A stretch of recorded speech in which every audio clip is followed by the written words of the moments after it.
We are live.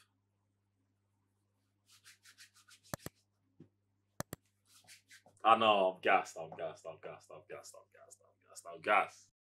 Ladies and gentlemen, I'm J1 Further the Cyber Nerds. Revenue GS. Sam, Mr. Blitz Tech. Season 3. The journey to Mandalore. The premiere.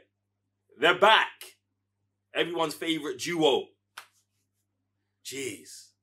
It's been a long time. It's been a long time coming. Been waiting for about 2 years, isn't it? For 2 years. It's been like It's been 2 two. years? It's been 2 years, bro. It's been like 2 years, bro. Really? Yeah, man. Because they gave us Book of Boba in the in between. It's been a while, bro. It's been a while. Oh, you mean 2.5? Yeah. The holdover. Get me. So, ladies and gentlemen, we're gonna be diving in, man. Sith Academy students, yeah. Come on, gather round, man. It's that time. This is the best. I want to say this is gonna be the best Star Wars content until something new comes out, hopefully. But yeah, man, you know what time it is, man. Let's dive in. We are live. Guys, I'm J1 Further the Cyber Nerds. Revenue GS. Sam, Mr. Blitz Tech. And we're back with Season 3, Episode 1, Chapter 17 of the most anticipated Star Wars show out there, The Mandalorian.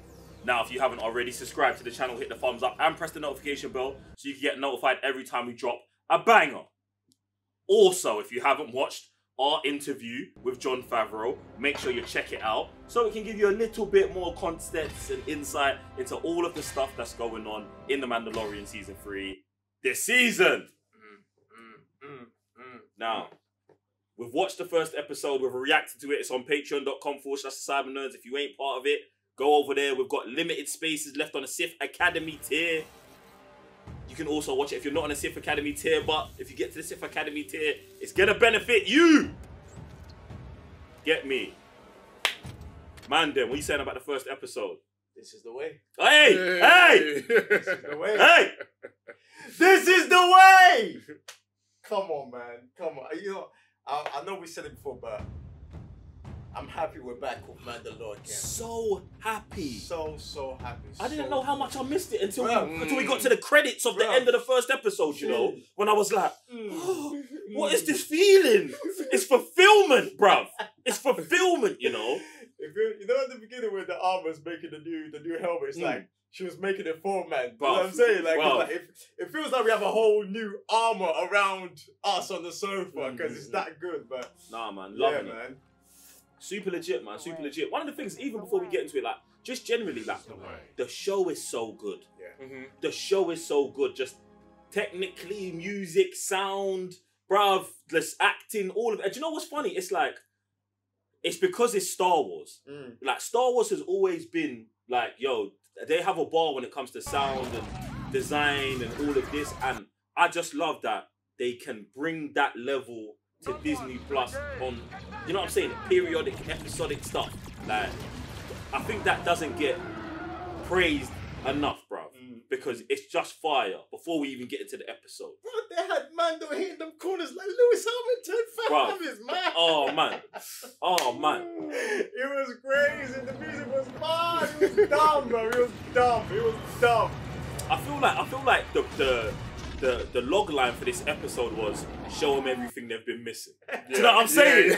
Show them everything they've been missing. It was like, okay, so we got the monster battle against multiple Mandalorians. We've got the birth of a new Mandalorian. You got to make sure the armor makes something. Star fighting, we need that. We need a standoff. We definitely need a standoff for multiple bodies dropping, and we need 2 new side quests and a new main villain. Bruv! Bro. Everything. In 42 minutes. And you know what's Record mad? time.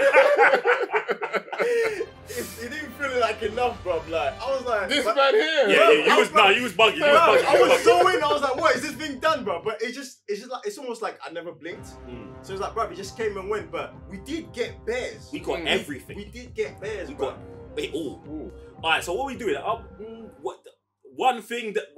The best thing in the show for you this episode, or one thing that stood out for you. Damn. I know. Bro, they have everything. I know, you gotta pick one, man. Just pick one, What? man.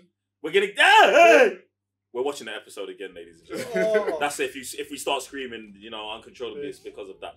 Get me? Oh, you know what, yeah? I want to say the way we started with the christening of a new Mandalorian. Beautiful. Morphology. Beautiful. Like, when you read the Bible, yeah, and you go through John the Baptist part, and you're like, oh, like, you wonder how it would be. They just gave us that, bruv. They just gave us that. Do you know what I think is fire about that as well, yeah? Is I think even the fact that that ceremony didn't end. The reason I like that is because I think what's going to happen this season is that we're going to have that naming ceremony for the new ruler of Mandalore. Ooh. And they was just showing us it on a base level. Like, oh, if it was just a regular kid, this is what it would look like. But I'm hoping the season finale is almost like one of these people being placed, given the dark saber. It might be Mando. Mando get baptized again. I think this whole season is going to be finding the new Mandalore. Right. The new Mandalore. The Mandalore is the title of the person who runs Mandalore. So when I say the Mandalore, I think that's what we're looking for. And I think the Vizsla guy, whose son was getting promoted today, I think he should be in the running. I think Bo-Katan should be in the running. I think Dan Jardrin should be in the running. And I even think that we're going to have a couple people that we haven't seen before. I wouldn't be surprised if Sabine shows up and maybe potentially throw her name in for the running as well, bro. Because I'm expecting to see all Mandalorians in this, and I'm expecting to see at the end of this season almost Mandalore beginning to be on their way to some sort of new something, a new empire, a new era is a good way of putting it. Like I would really hope that, and I think the Armorer might be up for it as well. I was gonna say, but that's what I was saying because and that's where I got to. I think she's a descendant of the Darth Maul people, of the Darth Maul section of Mandalorian reign, is because then it'd give us one person in each almost Mandalorian faction who can be the next person to actually unite all of Mandalore. And it's interesting because everyone's got different kind of rules. Like Bo-Katan doesn't bang with the helmet on rule all the time. The Armorer's got a different ways. Dan Garden's taking off his helmet. He's gonna go do you know what I'm saying? Recommit himself to Mandalore again. So it's like, who could be the person to take kind of all of these things and bring them together? And I'm hoping that's what this season's leading to, bro. Because, yeah, obviously I think in the previous season I was like, oh, if he was the one to run Mandalore, because he's the one that currently rules the Darksaber, like, he would probably also make his own rules. But then he's the one now going back to the Armorer, and obviously she is quite rigid on what like Mandalore should be like. So it's like, would she wield it? But then Bo-Katan, like I said, she doesn't even hold like wear her on the helmet, but she still stands by the rules of if you wield the Darksaber, you're the ruler of Mandalore. So it's almost like everyone's got their rules of what Mandalore should be, but not each person, like, or each faction has the same set of rules. So it's like, I think we were talking about before, it's like, it's almost like a religion where it's like, oh, you believe like this, you believe like that, you believe like this, but you're the ruler, but you're going to the person who's not the ruler because they have the old ways of the beliefs and So I think that's the beauty of this whole thing, innit? Because it's almost like, it always reminds me, I think since the day they incepted us last season, it feels like, oh, like, you know, like Christianity has like different factions. You know what I'm saying? You've got like Jehovah's Witnesses, you've got these people who don't usually do anything on a Saturday or Friday. Like, I feel like this is where they're taking this. And it just spices it up so much because now, let's say, during a particular era, this faction is the one running the whole Mandalore. And you kind of have to, like, even though you might be from a different house, you follow a different type of religion, you still have to obey because he's the one's got the Darksaber.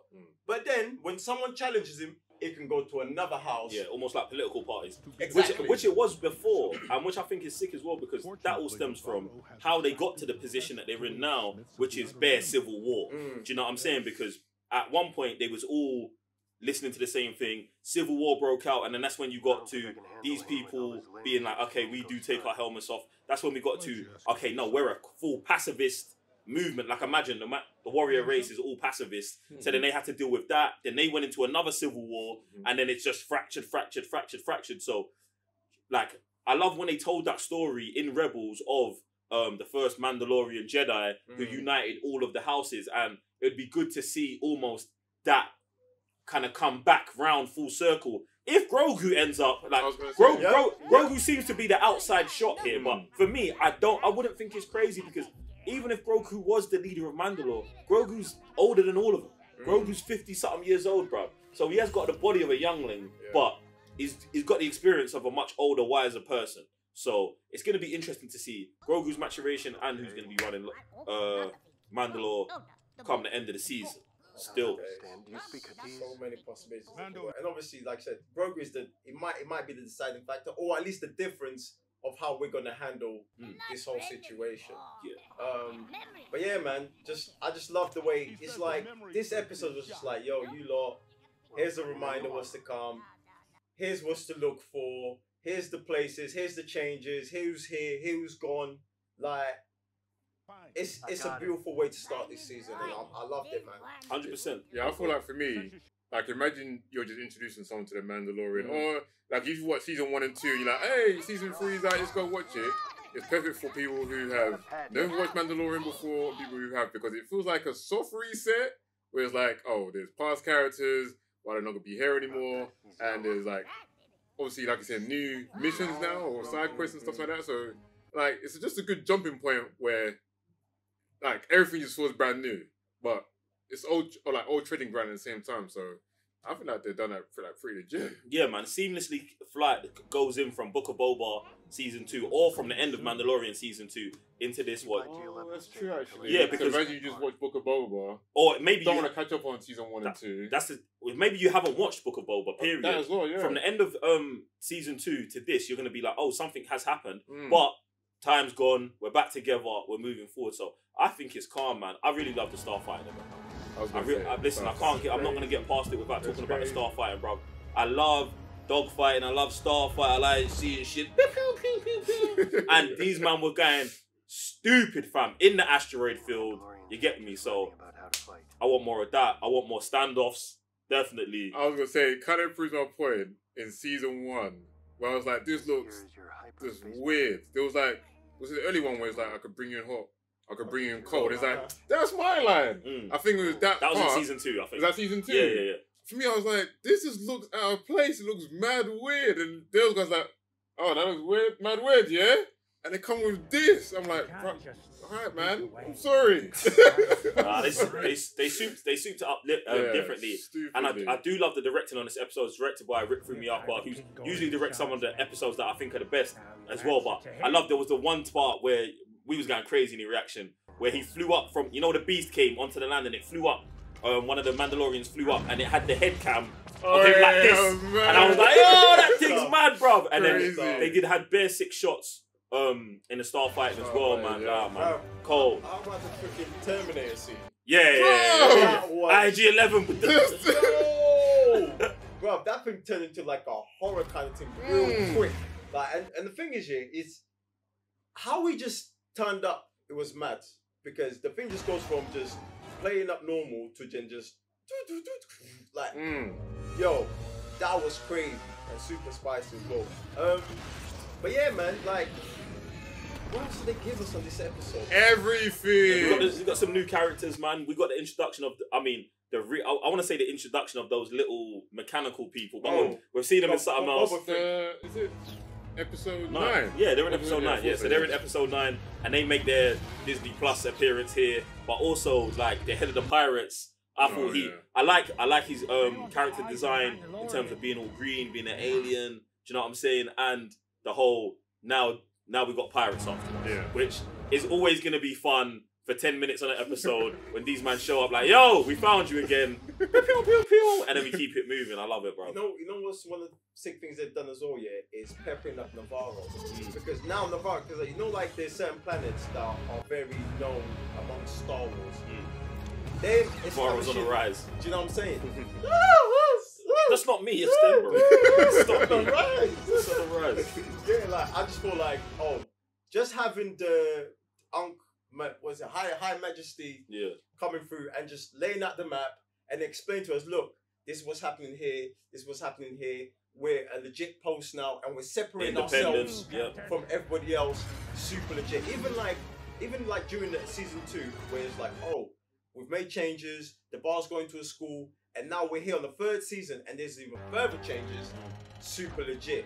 Yeah, man. I think that just speaks to the growth of all of the characters, because you see Carl Weathers' character go from just the guy who's running the guild, to now he's the High Magistrate. Even someone like Mando, I think some people might overlook how much growth he's actually had, because he was a bounty hunter in the beginning, and now it's like he's getting offered jobs as lawmen and marshals, bro. And it's like, even I think the transition of him having a new ship that has space for Grogu now even shows to his maturation of he's moving forward, like he's accepted his role as a father figure, like every day. Yeah, what's he gonna be? Because I could now, in season 2, he was like, oh, I don't really want to run Mandalore, but I could see by the end of this season him being like, I'm supposed to run Mandalore, and doing it because it's his duty, not because he wants to. Like, I can see that like coming for him, and I love that they've been having that growth, as well as Grogu as well, who spent time with Luke, and we're gonna be seeing that Grogu's now just playing games when it comes to force powers, spinning himself around in a chair,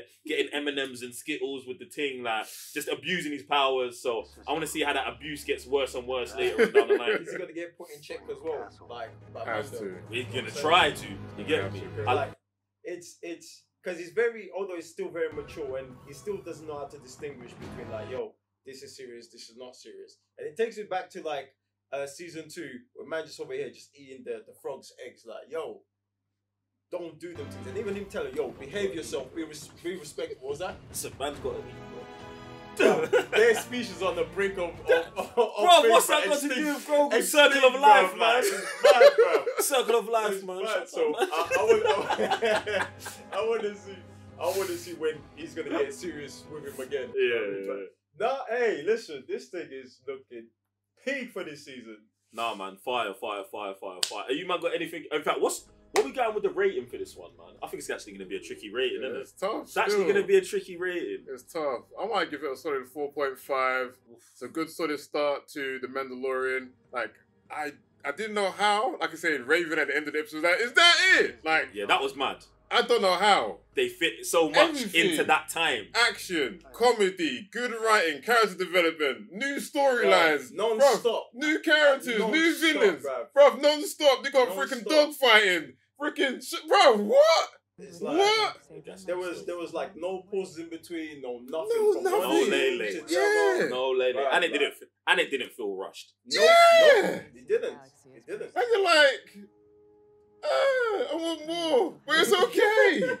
Because when I get more, it's gonna be good. Bro. You want more? Watch the episode again, bro. Weekly. Till next week. Weekly. Keep watching the same episode. Weekly. Right. And then you can just pick it apart and be like, oh yeah, oh that's sick. Yeah. Oh my god, how that's what the first time. Thank this you, is Disney still Plus. legit. Yeah. Thank you for understanding how important the weekly drops are. Yes. Thank you. Now let's talk about Mando for the next 7 days until the next episode drops. And you know what you man should be doing? Fractured and shattered. What's the ratings at? Bro! I thought everybody gave it was a solid 4.5, bro. I just want them to hear all it. across. It's a 4.5, brother. 4.5 best. Ladies, it was a 4.5. It's a 4.5. No one's beefing it. No one's beefing it. And like I said, you know what you man are supposed to be doing between now and the next episode? Subscribing to the channel. We're still on the road to 200,000 subscribers. Heading over to patreon.com/cybernet, where you can watch the full, unedited reaction to the episode. Go on. Don't forget to check out the interview with Jon Favreau. And we'll see you next time. I'm Jay, 1/3 of the Cyber Nerds. Revenue GS. Mr. Blitztech. This is the way. Be my Peace.